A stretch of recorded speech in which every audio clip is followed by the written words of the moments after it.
اعوذ باللہ من الشیطان الرجیم، بسم اللہ الرحمن الرحیم۔ السلام علیکم ورحمۃ اللہ وبرکاتہ۔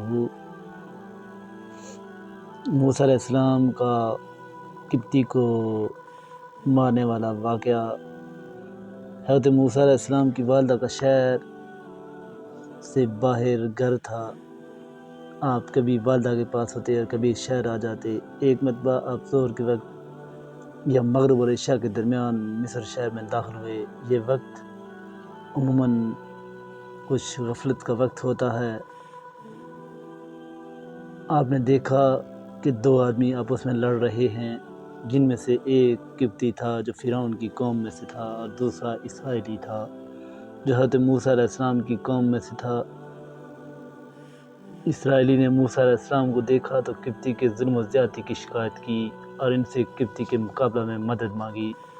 یہ قبطی فرعون کے باورچی خانہ یعنی مطبخ میں روٹی پکاتا تھا، اور یہ اسرائیلی شخص کو فرعون کے مطبخ کے لیے لکڑیاں اٹھوانا چاہتا تھا۔ اس معاملے میں اس نوجوان کے بارے میں یہ بتایا جاتا ہے کہ وہ غلطی پر تھا۔ حضرت موسیٰ علیہ السلام پہلے ہی سے فرعون اور اس کی قوم کے بنی اسرائیل پر ظلم و ستم کو جانتے تھے، اور اس وقت اپنی آنکھوں سے اس نوجوان کے ظلم کو دیکھ رہے تھے۔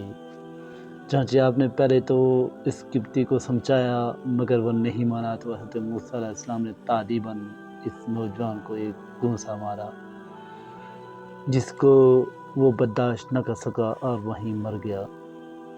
حضرت موسیٰ علیہ السلام کو اندازہ نہیں تھا کہ صرف ایک گھونسے سے ہی یہ شخص مر جائے گا۔ آپ کی نیت تو محض اس کو ظلم سے روکنے کی اور تادیبی سزا کی تھی، جان سے مارنے کا ارادہ نہیں تھا، مگر وہ شخص آپ کے گھونسے کی تاب نہ لا سکا اور مر گیا۔ حضرت موسیٰ علیہ السلام اس خلاف توقع وقوع پر نادم ہوئے اور فرمایا، ھذا من عمل الشیطان انہ عدو مضل مبین، یعنی یہ کام شیطان کی طرف سے ہوا ہے، وہ کھلا دشمن گمراہ کرنے والا ہے۔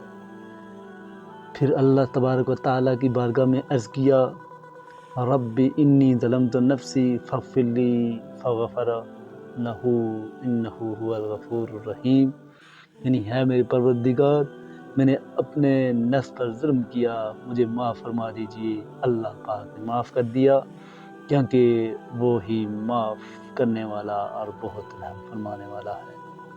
اگلے روز حضرت موسیٰ علیہ السلام خوف کی حالت میں شہر میں نکلے تو دیکھا گزشتہ کل والا اسرائیلی شخص آج کسی اور قبطی سے لڑ رہا ہے۔ حضرت موسیٰ علیہ السلام نے یہ معاملہ دیکھا۔ یہ اسرائیلی شخص پہلے دن تو بے قصور تھا، دوسرے دن بھی گو اس کا جرم واضح نہیں تھا، لیکن مسلسل 2 دن جھگڑے کی وجہ سے ظاہر یہی تھا کہ اس شخص کے مزاج میں بھی کچھ فساد ہے۔ لہذا موسیٰ علیہ السلام نے اولاً اسے تنبیہ فرمائی کہ تم ہی شراطی معلوم ہوتے ہو، پھر آگے بڑھ کر ان کے جھگڑے کو ختم کرنے کے لیے قبطی کو پکڑ کر علیحدہ کرنا چاہا کہ اسرائیلی ڈر گیا اور وہ سمجھا کہ آج شاید مجھے سزا ملے گی، اسی لیے مجھے ڈانٹا گیا ہے۔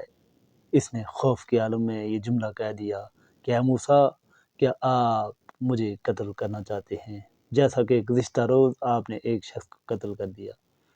اس جملے کا سننا تھا کہ قبطی نے جھگڑا چھوڑا اور دوڑ کر فرعون اور اس کی کابینہ کو اطلاع دے دی کہ گزشتہ روز قتل ہونے والے قبطی کے قاتل موسیٰ علیہ السلام ہیں۔ بہرحال حضرت موسیٰ علیہ السلام سے گناہ کا صدور نہیں ہوا تھا، بلکہ غیر ارادی طور پر قتل ہو گیا تھا، اور اس پر آپ علیہ السلام نے فوراً توبہ استغفار کیا تو اللہ تبارک و تعالیٰ نے بخشش کا پروانہ آپ کے ہاتھ میں تھما دیا اور آپ کا مواخذہ نہیں ہوا۔ اللہ تبارک و تعالیٰ سے دعا ہے کہ اللہ رب العزت ہمیں ایسی باتوں کو صحیح طرح سے سمجھنے کی توفیق عطا فرمائے۔